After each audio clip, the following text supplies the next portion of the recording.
ko, pakinggan mo, panawagan para sa'yo.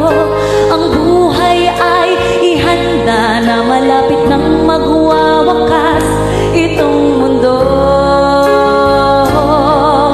Sa krus ng Kalbaryo, siya'y nakalipa, nag-aantay kung kailan ka lalapit sa Kanya. Mga sugat na kay hapi, Kanyang titiis, upang kamtan mo ang kaligtasan mo. Sa langit at lupa ay ating makikita mga palatandaan, malapit nang magwawakas itong mundo. Sa krus ng Kalbaryo, siya'y nakadipa, nag-aantay kung kailan ka lalapit sa Kanya. Mga sugat na kay hapi, Kanyang titiis, upang kamtan mo ang kaligtasan mo.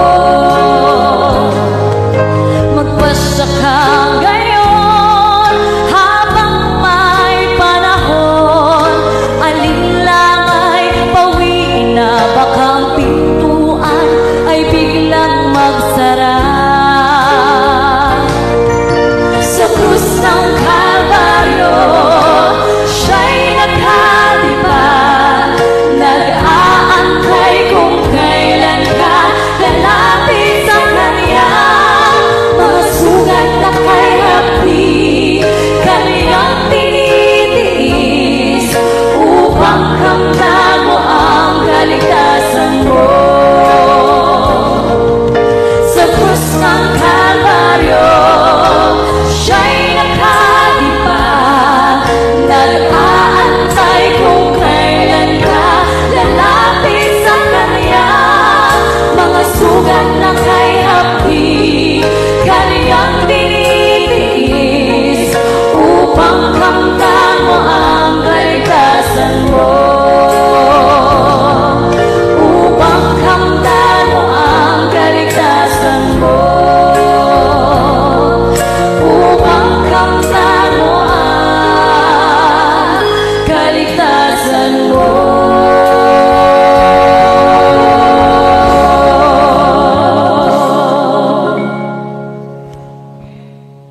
Ang nakalagay ba, the Quran is the word of Allah or the Quran is the word of a noble messenger? Ayon kay Allah, ang Quran ay salita Objection, ng Mr. Moderator. Quran. Time stop muna. Okay, objection tayo. Okay. Bro, per speaker, ano yan? Yes, categorical po ang tanong. Okay. Dito sa 6940, yung Quran is the word of Allah or the Quran is the word of a noble messenger. Pipili po siya sa dalawa. Okay, so, meron ka bang counter objection dun dito, bro? Or ready ka na mamili, bro? Wala na akong counter objection, Mr. Moderator. Sige. Sasagutin ko lang. Sige, bro. Ano yung sagot natin, bro? Sa categorical. Okay. Ayon sa talata na kanyang binasa o ayon sa Bro, talata niya na wait. This is categorical. Wait lang, bro. Naka-time stop naman ito, bro Camacho. Okay, sorry. Bro Dawood, nag-o-object kasi yung ating first speaker dahil dapat talaga yung unang lumabas sa bibig natin, bro, yung pagpipilian, bro ba. Ngayon, bro, either ang word Quran is a word of Allah or a word of a noble messenger. Anong sagot natin dyan, bro? Or magpapaliwanag ka agad? Okay. Magpapaliwanag ako, bro, 20 seconds. Okay, 10 seconds lang, bro. Proceed ka, bro. 10 seconds lang yan, bro, Okay, pag okay. magpapaliwanag ka. Sige, bro. Sasagot ako doon sa tanong niya, bro. Okay, so, kung sasagot ka, bro, again, bro, mamimili ka talaga dito, bro. Hihintayin ko. Either Quran is a word of Allah or a word Okay, of... okay. Sige, bro. Anong pinipili mo, bro? Okay. Ang Quran ay salita ni Allah. Okay. Proceed, bro. 20 seconds, bro. No? Okay. Sapagkat, no, ang conclusion, no, na ang Quran ay salita ni Allah ay hindi lang makikita dyan sa talata na yan, sapagkat ang nagdarit dyan na ayon kay Allah na ang Quran is the word of the noble messenger ay si Allah. Kaya si Allah ang Quran Next ay question. salita ni Allah. Ito yung ating mababasa sa Okay. Tama ba ang narinig ko na ang noble messenger ay si Allah? Tama po ba yun o mali kayo? Kaibigan ko, pakinggan mo, panawagan para sa'yo. Ang buhay ay ang Quran is the word of the noble messenger ay si Allah. Ang Quran is the word of the noble messenger ay si Allah. Ang Quran is the word of the noble messenger ay si Allah. Okay. Tama ba ang narinig ko na ang noble messenger ay si Allah? Tama po ba yun o mali kayo? Objection, Mr. Moderator. Time stop. Anong objection natin, bro? Wala akong sinasabi na si Allah ay noble messenger. Ang sinasabi Okay. ko, si Propeta Muhammad is the noble messenger. ihanda na malapit nang magwawakas itong mundo. Ang Quran is the word of the noble messenger ay si Allah. Ang Quran is the word of the noble messenger ay si Allah. Okay. Tama ba ang narinig ko na ang noble messenger ay si Allah? Tama po ba yun o mali kayo? Objection, Mr. Moderator. Time stop. Anong objection natin, bro? Wala akong sinasabi na si Allah ay noble messenger. Ang sinasabi Okay. ko, si Propeta Muhammad is the noble messenger. Okay. Okay. Meron ka bang counter objection doon, bro? Or Wala na po. mag-replace ka? Granted na. Okay. Tinatanggap po. Proceed, bro. Okay. Time ratio. Okay, tanong. Sabi po ninyo, ang sagot ninyo ay word of Allah. Oh. Tanong, dito po, ito bang nasa Surah 69:40? Oh, na nakalagay, the Quran, sabi ni Allah, the Quran is the word of noble messenger. Mali ba ito o tama?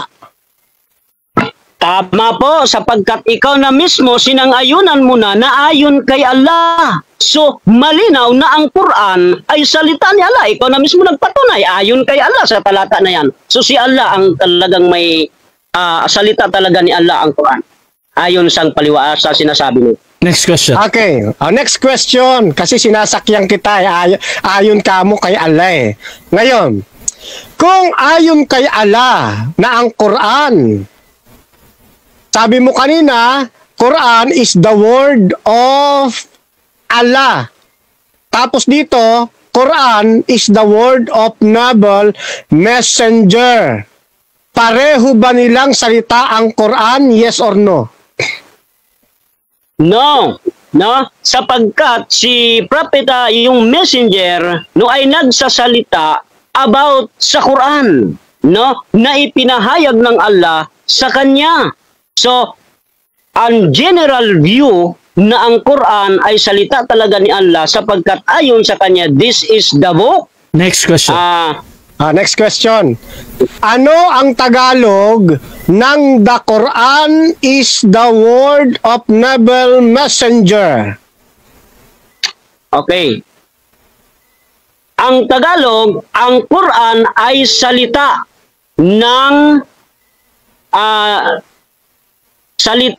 ng messenger o sugo. Okay. Next question.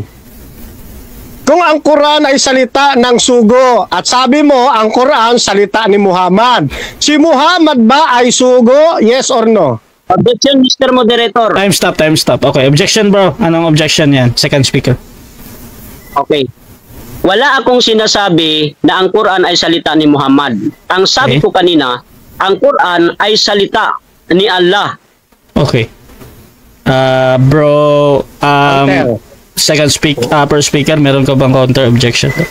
Yes. Sige. Pinatagalog ko kanina at tinagalog naman niya, ang Quran ay salita ng noble sugo, sabi niya, ng messenger. Ngayon, ang tanong ko naman sa kanya, Okay. kung si Allah ang kung ang Quran ay salita ni Allah, si Allah ba ay sugo? Yes or no? Okay. So, ganito yung ating decision dyan doon sa objection.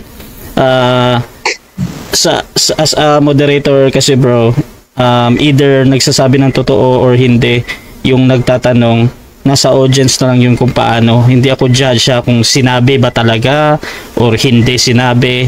So, nakikita naman nila yan kung paano. However, kung paano niya itanong, o for example, yung gano'n na sinabi mo daw, kinukuha ko yan as a valid question, bro. Pwede mo namang sagutin yan in direct 10 seconds, bro, kung bakit, anong reason mo bakit yung tanong niya ay ganyan, or directly talaga bro, sasagot ka ng yes or no, 20 seconds yan, or sabihin mo lang next question dahil hindi ganun. Anong gagawin mo bro? Sasagutin ko, pasagutin ko Mr. Moderator. Anong gagamitin mo bro? Okay, pakiulit na lang muna. Time stop ito ha. 3 minutes ito.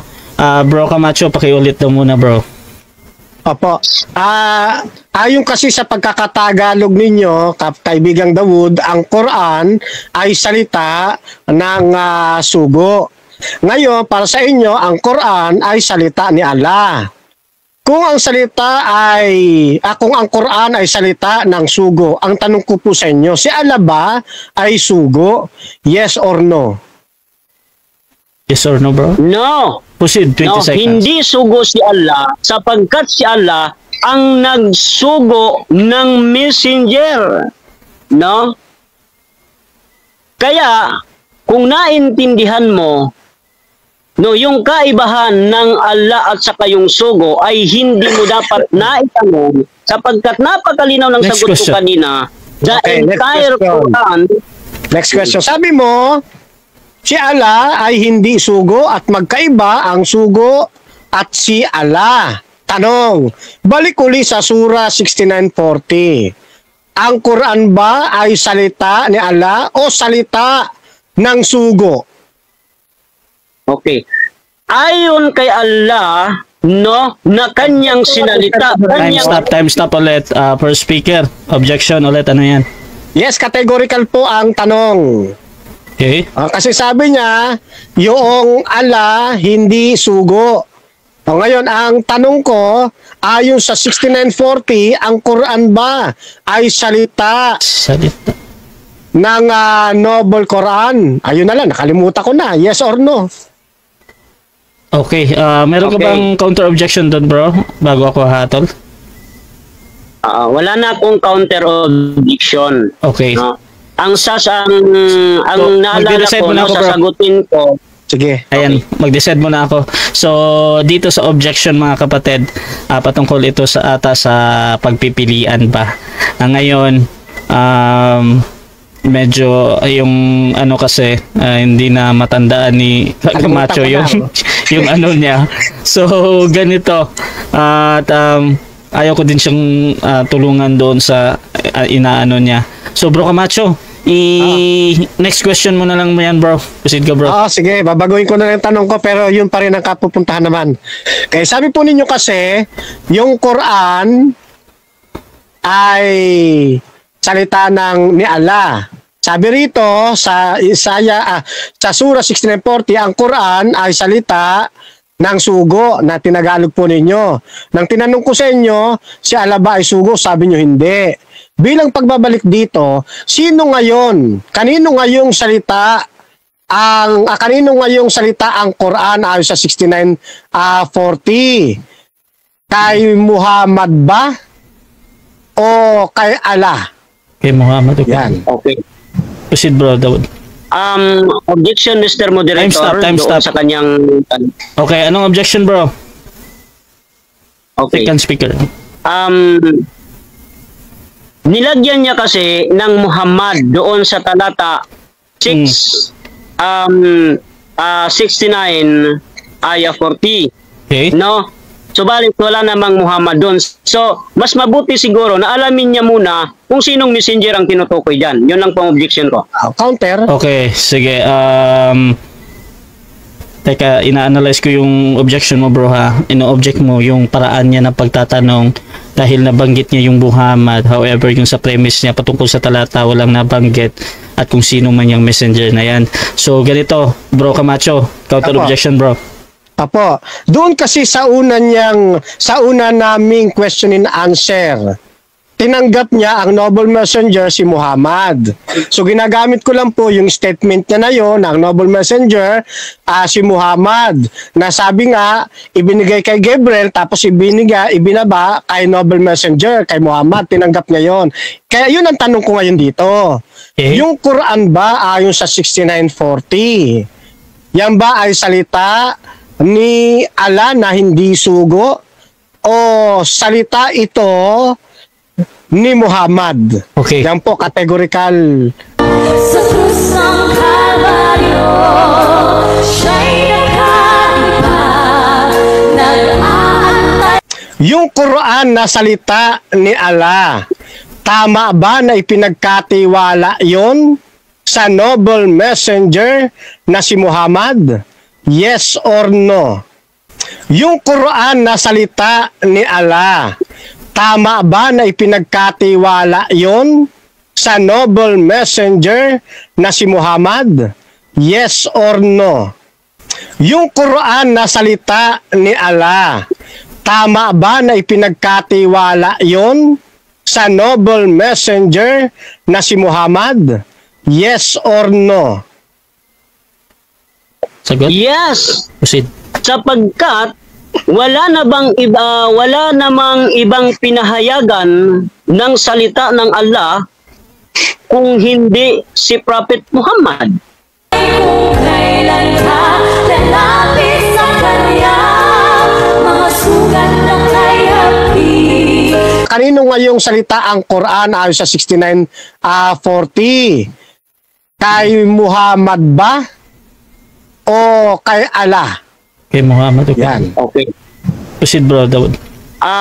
Objection, Mr. Moderator, Time stop. doon sa kanyang... Okay, anong objection bro? Okay. Second speaker. Nilagyan niya kasi ng Muhammad doon sa talata 69 ayah 40. Okay. No? Subalit wala namang Muhammad doon. So, mas mabuti siguro na alamin niya muna kung sinong messenger ang tinutukoy diyan. Yun lang pong objection ko. Counter. Okay, sige.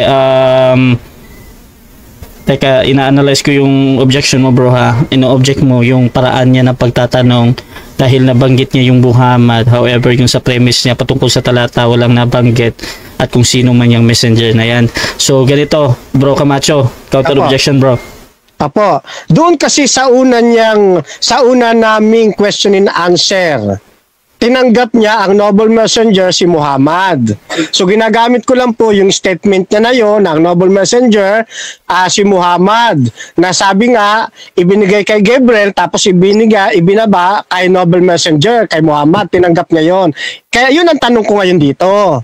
Okay. Yung Quran ba ayon sa 6940? Yan ba ay salita ni Allah na hindi sugo o salita ito ni Muhammad? Okay. Yan po, categorical question. So, again mga kapatid, ito yung aking hatol dyan, no?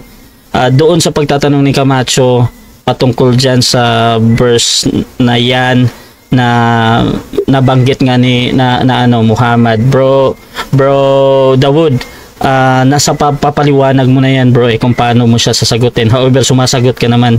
So bro, paano mo i-approach yung sagot na tanong na ito bro? Sasagutin mo, pipili ka Muhammad or Allah, or magpapaliwanag ka lang bro ng 10 seconds agad kung bakit hindi mo sinasagot? Sasagutin ko yung tanong niya bro. Mag 20 seconds ako. Pumili ka muna bro, kay Muhammad o kay Allah? Okay. Ang pipiliin ko kay Allah, yun yung Proceed. topic eh. Ano? 20 seconds, bro. Itindigan ko. Okay. Proceed bro, 20 seconds. So, again, kanina ko pa sinasabi, no?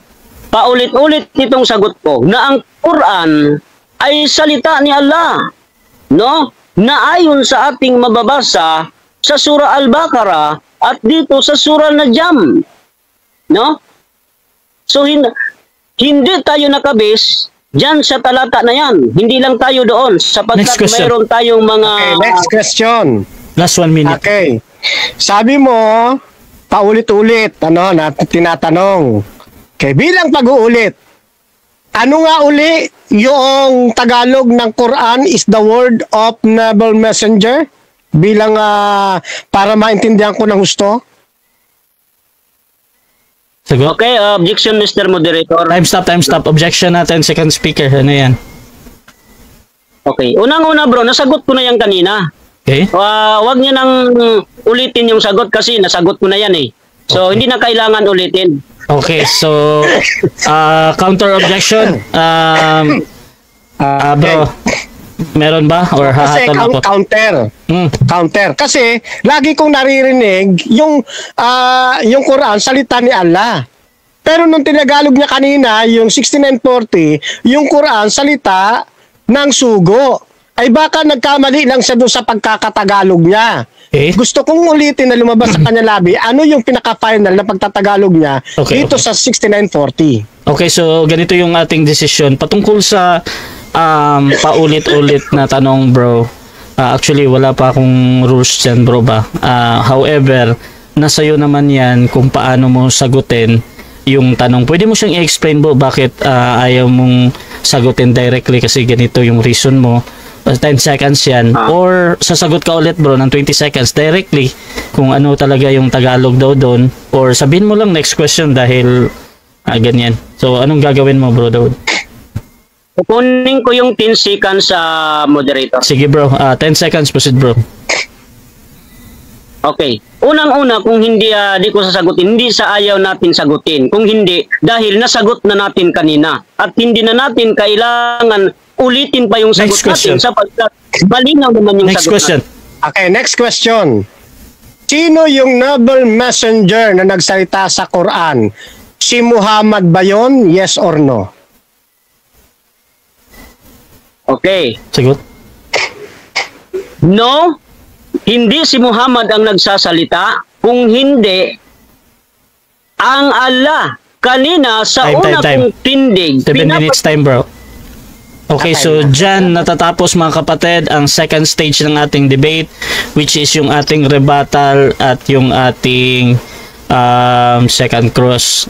By the way mga kapatid, shoutout pala sa lahat ng nanood dyan sa ating YouTube channel at sa ating Facebook page at group. Pakinggan ko, pakinggan mo, panawagan para sa'yo. Ang buhay ay ihanda na malapit ng magwawakas. Itong